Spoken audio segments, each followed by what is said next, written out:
They say that healthy, conscious living can heal us from the inside out. This is Robert Manni, host of Guys TV, and this week my special guest is Marcela Benson. We're going to talk about love, peace, and vegetables. It all starts right here, right now on Guys TV. You can also catch me on KCAA Radio here in Southern California, and Guys Radio, my worldwide podcast. Guys TV, Guys Radio, thanks for your support. Okay, today we're going to talk about conscious living with Marcela Benson. Marcela is a spiritual nutrition counselor, Essenian princess, and author based in Miami Beach, Florida. She's a healer, a passionate poet, spiritual teacher. She was trained by another Guys Radio guest, Dr. Gabriel Cousins, MD, who has been a guest again on our show, and at his holistic school of wellness. Marcela has earned a mastery in vegan live food nutrition. She studied superfood nutrition, Ayurvedic science, which I have been through Ayurvedic protocols that I highly recommend, Chinese tonic herbalism, Amazonian herbalism, 0-point energy healing, healing with gems and stones, and the application of bioresonance, biofeedback, and frequency for harmonization. I know that's a lot, but this is all good stuff. Her mission is to help the world evolve into a new way and better way of living and eating. She's got a stunning coffee table book that I highly recommend. It's just gorgeous. It's called Love, Peace, and Vegetables: Recipes for Conscious Living. It's an inspirational guide for health, spirituality, positivity, compassion. It is a beautiful, beautiful book. Includes lifestyle advice, inspiration, affirmation, tips, menus, over 100 live food vegan recipes, original art, colorful pictures. It's just gorgeous. I'm so happy Marcela's here today with us for the first time on Guys Radio to talk about her wonderful book, Love, Peace, and Vegetables. Welcome, Marcela. Thank you, Robert. Thank you for a wonderful introduction. So let's start right at the beginning. Tell us what inspired you to become a leading expert in food, live food cuisine, because it's such a specified area and it's such a growing area and it's so good for you. So what was your path that took you there? My path, it was several things. Yeah, it was, the beginning was a compassion. When I started at 15 years old, it was compassion towards the animals and the understanding that I wasn't going to eat animals. For me, that was at 15 years old, that was like, oh, I understand now. And my life became better with that understanding. You know, that's what happened to me. And then later on in life, I realized that even though I was vegetarian, my nutrition was not any better. Although my connectedness with the world and my understanding grew tremendously, my nutrition did not. My health did not. And I do come from my family with diabetes and obesity. And that really marked a huge part of my path, you know, and through that, and also through my children, through realizing that I needed, after I had both of my children and they started having problems, and I needed to understand how to feed them, you know, because I didn't raise them vegetarian or vegan, because my husband was not vegetarian or vegan. So I needed to learn. And from wanting to learn to help my children, really, that's what changed my life. Fantastic. There's so much to cover here, but I want to get into some specifics and some buzzwords that come up. And we'll make it all with reference to your book. But let's start discussing fasting, because personally, for me, I've been doing intermittent fasting. It was the fourth time I tried. And now it finally stuck with me, and I'm getting so many benefits out of it. And I started with, I had gotten sick. I did a water fast for about 4 days. My wife did about 7 days. We began then intermittent fasting. And now I've added, both of us actually, 1 day a week where we fast, including the 6 days of intermittent fasting. And I've got to tell you, the benefits, the addition by subtraction has changed everything, because I feel wonderful, particularly when I hit that ketosis area about 12 to 18 hours into the fasting state. I just feel like amazing. And the thing that has happened is that it's all about this dieting and everything, the yo-yo diets and everything, and eliminate this and eat this instead of that. It's all about, in my opinion, the relationship you have with food. Please elaborate. Yes, it's not only the relationship. You see, the relationship we have with food is not separate with the relationship we have with life, our life itself, you know, and our relationships with our friends, our relationship with our children, our relationship with our spouses or friends or partners in business. Food is not separate from that, you see, and it's another mirror of how we are inside and how we're able to take life, you see. And it can be emotional, it could be unconscious, unconscious eating, which happens to everyone. It could be lack of knowledge, you see. So there is many to food as to life. There is many layers that we can go on and talk about it to understand that food is not separate to who we are and what we're becoming. Mm-hmm. That's brilliant. As part of that, there's also the hydration.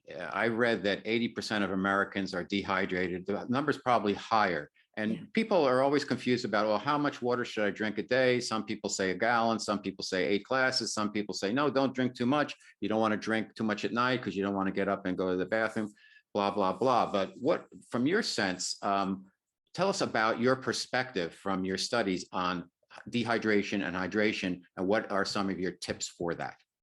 Yes, it's so important, hydration, that the first part of my book, I open up my whole book with water. You know, how, what to do, when, the different options that we have to have the highest and best hydration possible, and inspiration about having in the home a water altar.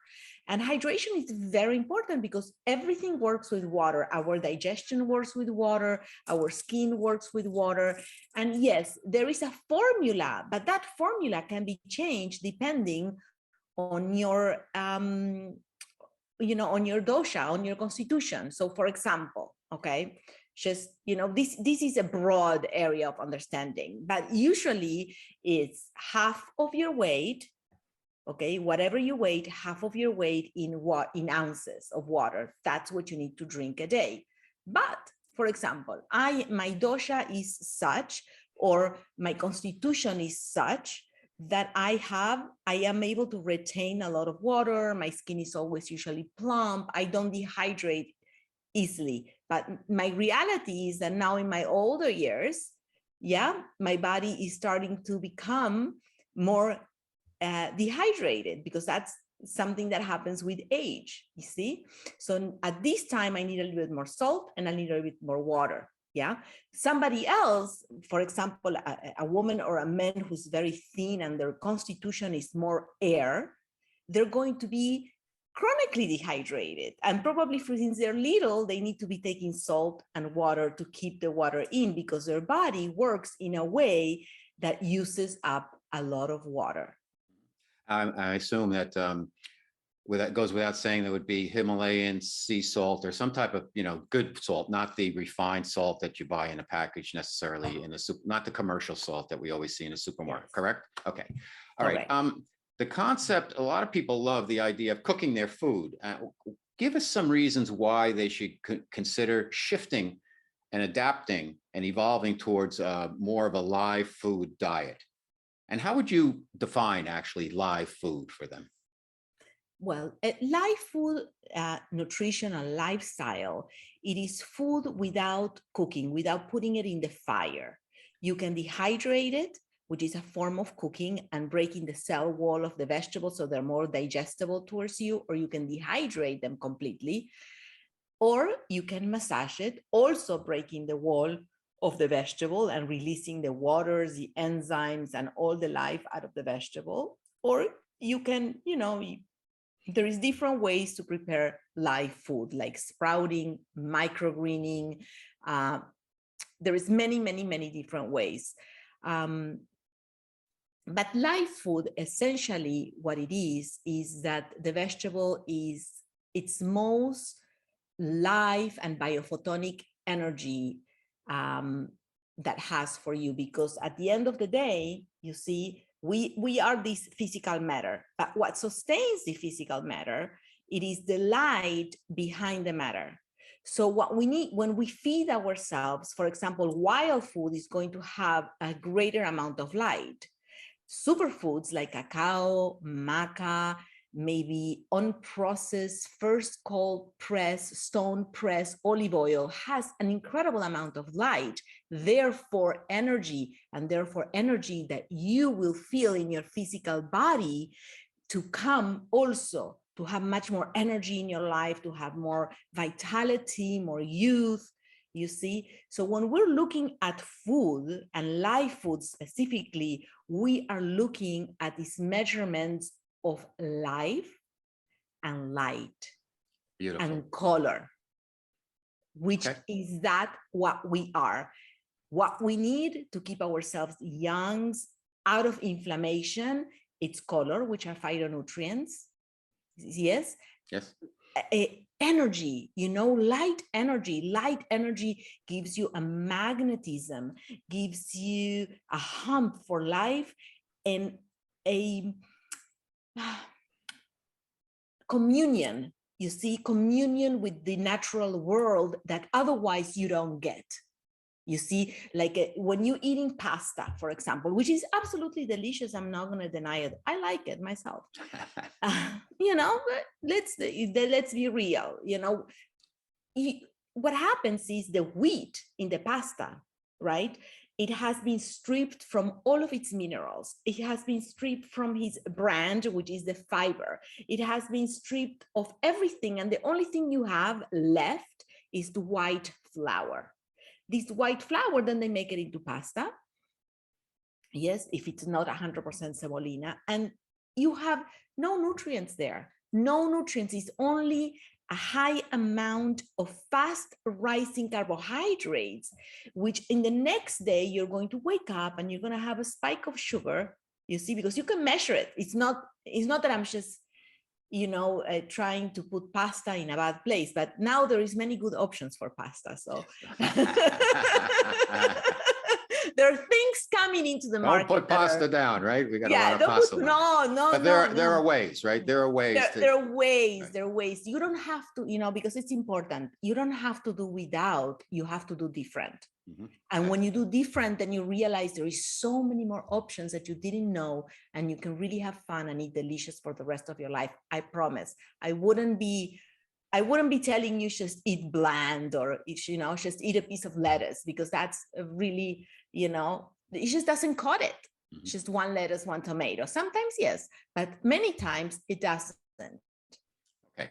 Guys Radio, my special guest, Marcela Benson. We're talking about her gorgeous coffee table book, yet it's chock full of recipes, beautiful photos, such beautiful poetry, text, whatever. It's just a gorgeous book. It's called Love, Peace, and Vegetables, Recipes for Conscious Living. I guess prep is a question and an issue for a lot of people, because they're like, okay, you've just explained to us why moving towards live food and more conscious living is important. A lot of people are intimidated by, how do I actually prep the food? There's a lot of soaking. There's a lot of timing with that. Maybe the food, the beans or something, will they get soggy? How does that, a couple of tips on that, prep? Yes. Well, you do have to get creative. And back in the days, you know, when I'm speaking about 20 years ago, that was a lot of work. 20 years ago, being live food and preparing everything. Nowadays, let me tell you something. You go into the supermarket and you buy chopped onions, you buy chopped everything, all organic, all ready to go, because that's how I'm teaching some of the executive people that come to learn with me. I'm teaching them, so if they're working, you know, 8 hours or 10 hours a day, you know, they can't come home and spend 3 hours in the kitchen, because there is no 3 hours to be spent in the kitchen. Yeah. And most of the things you don't need to cook. So there is no cooking time. Okay. Yes, there is a reorganization. You can buy sprouted chickpeas. You can buy sprouted mung beans. You can buy all of your sprouts. Yeah. Some people have the time to do it. And for those people, they can go through my book and realize and do it and practice it and do what they need to do. Really, for the people who don't have the time to sprout, there is a myriad of options that are already there, ready for them to prepare in less than 15, 30 minutes a meal. Now, there's so many beautiful recipes in this book. Do you have a favorite? You know, I rotate my favorites. It's like, for example, you know, I can have chia for a month and then I don't have it for 3 months. And then I'm like, oh, I need to have yogurt, and I have yogurt for, you know, or then I'm like, oh, I just really feel like that Caesar salad dressing that I just love so much. And I have it for a few months and then I change and sometimes, you know, so I'm always rotating. I love spicy. So spicy, it's always something in my life that I add into anything I make, you know, and yeah, Okay. and you know what I like the most? My easiest recipes. The ones that take the least time, like my blueberry Zen pie, that is so easy and so fast. And once you make that one, you want to make it with blueberries, with strawberries. It opens up a whole new way of thinking. Because the important thing about these recipes in particular is that once you learn them, it also shows you a different way of thinking about food and about food prep. That makes perfect sense. So we talked about, I was going to ask you about desserts, but you articulated the blueberry Zen pie. How about, you know, people like to indulge when they go out to eat or they make a weekend meal at home. Tell us about the ability to be indulgent in terms of live food recipes for an entree, if you will. Well, is it a matter of flavors? Is it a matter of what spices you add, and it goes across? But how do you make it, you know, some type of an experience that, or maybe it's not an indulgent experience in a traditional sense. It's experiential, but you're not like gorging type of thing, or you're not like when you cut into a big piece of porterhouse steak that people love, and their mashed potatoes or their baked potato with sour cream or whatever, in a big glass of wine. Tell us about the indulgent factor, because a lot of it is ritual. How can you maintain the indulgent factor when you transition to a more live food lifestyle? I'll give you an example. I stopped drinking about 18 months ago, and a couple of months ago, I said, I'm going to try one of these non-alcoholic beers. And you know what? They're perfectly fine, because I get to take a cold bottle out of the refrigerator, pop it open, pour it in a glass. It looks, and it's 90% the same taste. It just doesn't have the alcohol. So a lot of our behavior with food is ritualistic. So my question then is, how can people transition towards a live food lifestyle while maintaining that need for the ritual indulgence? Yes. Well, you see, rituals, we must understand that come with time and with transformation. You see, for example, if you're used to, like I grew up drinking coffee. And I was like the coffee queen, and I wanted my coffee and my cappuccino and my cortadito, you know what I mean? And that was my ritual. And one day I realized that that was no longer serving my health, my brain, my everything. And then I'm like, I'm completely dropped out of this ritual, which is fantastic. You know, it activates your digestion. You go to the bathroom. I mean, it's a whole thing you have with the coffee. It's true. It's true. Because you see, food calibrates you into the sacred rhythms of life. Yes. Yeah. And as we shift, we adopt new rituals. Like, for example, now my ritual is oolong tea, and I love my double fermented oolong, and that's my morning. You know, and then my other ritual is I go out to my garden barefoot, and I just looked at all the bees, and I looked at, you know, everything that's growing. Well, now in Florida, it's the summer, everything is a little bit, you see. So that's my ritual now. What was my ritual then? A cafecito, a cortadito.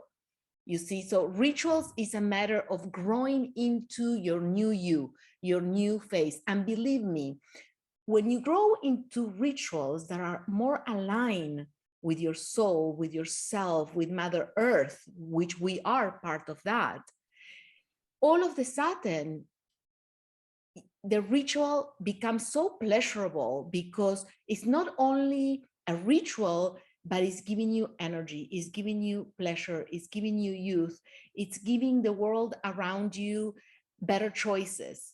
You see, so you get so much more from a conscious ritual than just a ritual. Beautiful. I have to use that next time somebody asks me, why are you drinking non-alcoholic beer? Gorgeous, gorgeously stated. And the book is gorgeous. The name of it is Love, Peace, and Vegetables. Marcela Benson, my special guest. Recipes for Conscious Living. Just amazing piece of art you've put together that's utilitarian. It's got great recipes, great photos, great text. I'm really a big fan of your work and of you. You're terrific. And I'm so pleased and I'm so appreciative that you came on Guys Radio, and hopefully we'll have you back again.